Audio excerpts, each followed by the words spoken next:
Pay to win. All right, let's talk about it.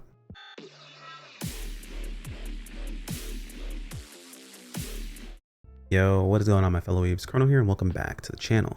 So in today's video, we're going to talk about Blue Protocol's monetization practices, what you can spend money on, what you can't spend money on, and everything in between. Now, recently, I'm sure you guys are well aware, I had access to the creator experience server, or the early access, or whatever you want to call it, and got a chance to not only mess around with monetization in that server itself, we were provided some currency to work around with, as well as had a chance to mess around with monetization in the current version of the closed beta test that we're playing right now. And there are some things that I would say are a little bit concerning, while there are other things that I feel like are being blown a bit out of proportion. So the reason I'm making this video and the reason we're going to talk about this today is purely to give you guys information and just straight facts, cut all the BS out in between. That way you guys know exactly what it is you're capable of doing with money when it comes to star resonance, and whether or not that's something that is a deal breaker for you that you can decide on by the end of this video. So two major things to keep in mind here. One, I am not here to change your mind on whether or not you believe something is or isn't pay to win or unfair, whatever it happens to be. I'm simply here to provide you facts. That way you can make your own informed decision. Nor do I recommend you try to change anyone else's mind, because everyone has a different barometer when it comes to these sort of things. And two, to talk about monetization, you also need to understand what I mean when I say pay to win, because the definition is a bit different for everyone. However, I try to take a no nonsense perspective on it, because it's basically like a barometer for people. It depends on how far you go and how much you can do. And I find using terms like pay for convenience or pay to get ahead and things like that just tends to muddy the waters a bit. So when I'm talking about pay to win, what I'm referring to is any money that you can put into the game and get a tangible benefit to your character in some form of player power. Whether it be you purchase something and sell it to then get a currency to then increase your power, whether you can trade that item or just purchase some form of power outright from the game itself to increase your player power. If you're able to do something like that, by that definition, I would put it in the camp of pay to win. Now, this is like the boogeyman of video games, because people hear the term pay to win and they freak out immediately, like, oh my god, I'm not gonna be able to play this game unless I spend tons and tons of money. That's not the case here. But by that definition, like realistically speaking, you could have plenty of games you would consider pay to win. My PSO2 homies out there, PSO2 is pay to win. You can make the argument you like every day of the week that you can farm everything you want to get. You don't have to worry about spending money on the game, but you can spend money, get items, sell those items, get money, and then use that money to buy the best items in the game itself. That is something you absolutely can do the way the game is currently structured. Other games are pay to win as well. Warframe, World of Warcraft. Funny enough, though, it's really minuscule and really tiny, and it's very, very like, it's really specific. Technically, Final Fantasy XIV has a pay to win mechanic built into it as well. And I'm not talking about the subscription. I know people are like, oh, well, you have to pay for a subscription, the only way you can play the game. No, not talking about the subscription. If you've never looked into it, there's a mount. The Fenrir mount, Cloud's motorcycle, always has maximum movement speed. Yoshi P decided when they added the mount into the game that they're like, if it doesn't move fast, it doesn't really make much sense, right? So their answer to that was they gave it maximum movement speed. For those who aren't aware, there are tiers of movement speed that you get early on for terrestrial movement, and you can purchase these maps to increase your movement speed in specific zones. The Fenrir mount completely circumvents that. No matter what zone you're in, it is at maximum movement speed. Of course, things like PvP and stuff like that is all normalized, but it always has max movement speed. So at the start of an expansion, when you're first going into a zone or anything along those lines, before you unlock flight, technically the Fenrir mount is a pay to win mount. I say technically with huge, huge quotations, which lets you know how far the meter can go back and forth on what's technically pay to win versus what isn't. And I specifically give that silly example just to show that there are very silly examples out there. So to understand the pay to win, or what you can actually get into when it comes to the monetization of the game, you have to understand the currencies and how they're used. So we're going to talk about the currencies here really quick. You've got 4 different currencies. You have Bound Luno, which is basically just your money. It's your gil, it's your meseta, like it's just your gold, general money, right? And then you have another version of it called Unbound Luno. Now, Bound Luno specifically is to your character. Anything that you can upgrade for yourself, your skills you're upgrading, when you're upgrading or enhancing your gear or whatever, that uses Bound Luno.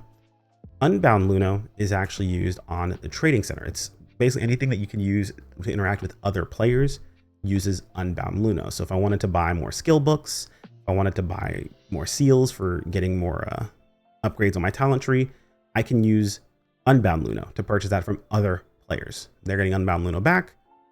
That's what it's used for. Now we're moving on to the premium currencies specifically. We have bound rose orbs and unbound rose orbs.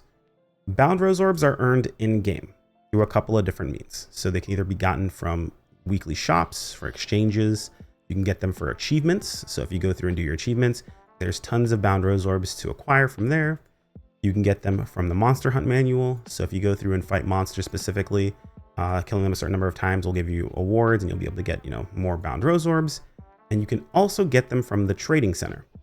Trading center has a thing called cosign where you can exchange your unbound Luno for bound rose orbs. Now, the way this actually works, I'd have to explain the unbound rose orbs to get a better understanding. So we're going to come back to this in just a moment. Unbound rose orbs can only be acquired from spending money. You have to purchase the unbound rose orbs. This is the premium currency in the game itself. Now, granted, if you buy unbound rose orbs, you get like the bonuses in bound rose orbs, which I kind of don't like, but yeah, whatever. There's like a little bonus that you normally get, and then of course like the double bonuses in bound rose orbs, right? So that's essentially how that process works. The only way to get a hold of those. Probably thinking, oh, that's super pay to win, right? Like, unbound rose orbs can only be gathered via money, right? Like in that's you'll have to use that to progress your character. Actually, no. There is nothing in game that you specifically have to have unbound rose orbs that will increase your player power in any way, shape, or form. Can you use unbound rose orbs to help you increase your player power? Yes, but you are not bound specifically to having to use them. How does that work exactly? So, like I mentioned earlier, in the trading center, you're able to come down here and you're able to exchange your unbound Luno for bound rose orbs. Alternatively, players can exchange their unbound rose orbs for unbound Luno. And the way that works is essentially the players that are selling their unbound rose orbs and purchasing unbound Luno are selling it to players who are essentially getting bound rose orbs with their unbound Luno. So basically they're getting bound rose orbs instead of unbound rose orbs. And of course the players that are purchasing the Luno, they're getting unbound Luno, right? So it's very specifically set up in a way where the only thing that you're able to purchase specifically with unbound rose orbs is unbound Luno in fashion. That's it. Which in my opinion kind of sucks, but this fashion can also be purchased off of the market for unbound Luno as well. So ultimately you really can't say that there's no way for you to get a hold of it. There is a way, it's expensive, right? Like it's available, but it's expensive. And the things that you can get to increase your player power with bound Luno or with bound rose orbs, it's only bound rose orbs. It's not unbound rose orbs. So you're pretty much all set to go. And as far as that process goes. Now, where is this a problem? How does this actually work out? So in theory, you can take unbound rose orbs, exchange it for unbound Luno, and come through and like buy things like your marksman books, if you're a marksman, or your win knight books, or reforge stones to help you push your character forward, right? These are craftable, by the way. Wait, oh, not these ones. These are the things that are craftable? Hold on. There it is. Life skill things are craftable. Sorry. These are the things that you're getting that are kind of like gated by some specific resource or anything like that. Some like a time specific resource basically, right? You don't have to spend money on getting this, but you can. You can also purchase these things with unbound Luno, right? So you in theory can take this, turn it into unbound Luno, buy these upgrades off of other players who don't need them technically. So they're getting your Luno and spending it on something else, right? So it's like a shop that someone's going into and buying a bunch of extra stuff. You're interacting with the market from other players. They're selling these things if they don't need them, and you're purchasing off of those players themselves. Now, where is this actually really a problem? So to understand that, you have to understand battle imagines. So battle imagines are skills, essentially. There are two skills you have. Basically, you either turn into or summon a monster, and these skills have a passive and an active effect. I will tell you these battle imagines are not made equal. So we can take a look at something like the Void Ogre, and you get for free when they first teach you about battle imagines. It gives you 5% passive HP, cool, and it does damage, and that damage heals you. Basically it. Now, not all that great, right? Let's look at something that is pretty freaking amazing. The Mugu Chief. Mugu Chief gives you 500 crit, 20% crit damage bonus while it's active, has 2 slots, has 2 charges, and has a 90-second charge time. And the passive gives you 10% crit damage. You can see they're not made equal, right? So how do you gain Battle Imagines? How can you get these, right? How do you progress? Well, Battle Imagines are gained through one of 3 different resources. 1, you can farm them yourself. You're given 2 keys per day for boss loot. These reset each day, so they give you 2 extra keys per day. Stacks up to 9 keys total.